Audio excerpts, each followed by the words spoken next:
ಮತ್ತೆ ಅತಿ ಹೆಚ್ಚು ಬಾರಿ ಬಜೆಟ್ ಮಂಡಿಸಿದ ಕೀರ್ತಿಯು ಸಿದ್ದರಾಮಯ್ಯನವ್ರದ್ದು, ಅತಿ ಹೆಚ್ಚು ಸಾಲ ಮಾಡಿದ ಕೀರ್ತಿಯು ಸಿದ್ದರಾಮಯ್ಯನವ್ರದ್ದು. ಸಾಲ ಅಂದ್ರೆ ಸ್ವಂತದವ್ರು, ಮನೆ ಸಾಲ ಅಲ್ಲ.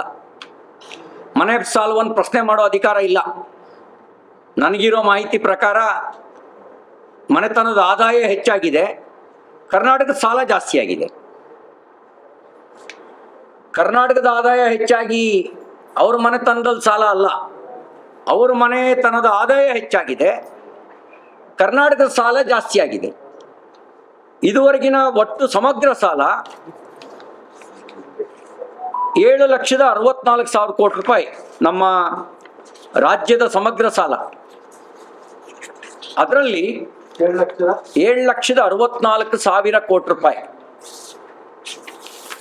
ಅದರಲ್ಲಿ ಮಾನ್ಯ ಮುಖ್ಯಮಂತ್ರಿ ಸಿದ್ದರಾಮಯ್ಯನವರು ಒಬ್ಬರೇ ಮಾಡಿರೋ ಸಾಲ 4 ಲಕ್ಷ ಕೋಟಿ ರೂಪಾಯಿ. ಮುಖ್ಯಮಂತ್ರಿ ಆದ ಅವಧಿಯಲ್ಲಿ,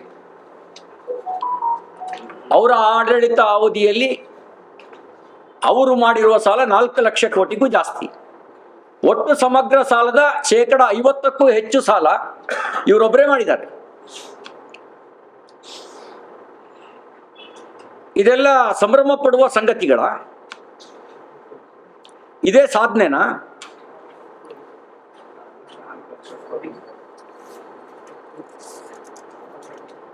ಬರೀ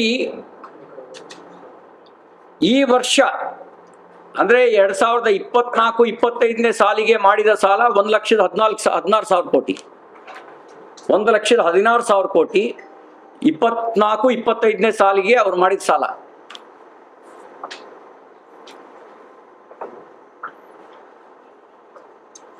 ಯಾವುದನ್ನು ನಾವು ಸಾಧನೆ ಅಂತ ಹೇಳಿ ಪರಿಗಣಿಸ್ಬೇಕು?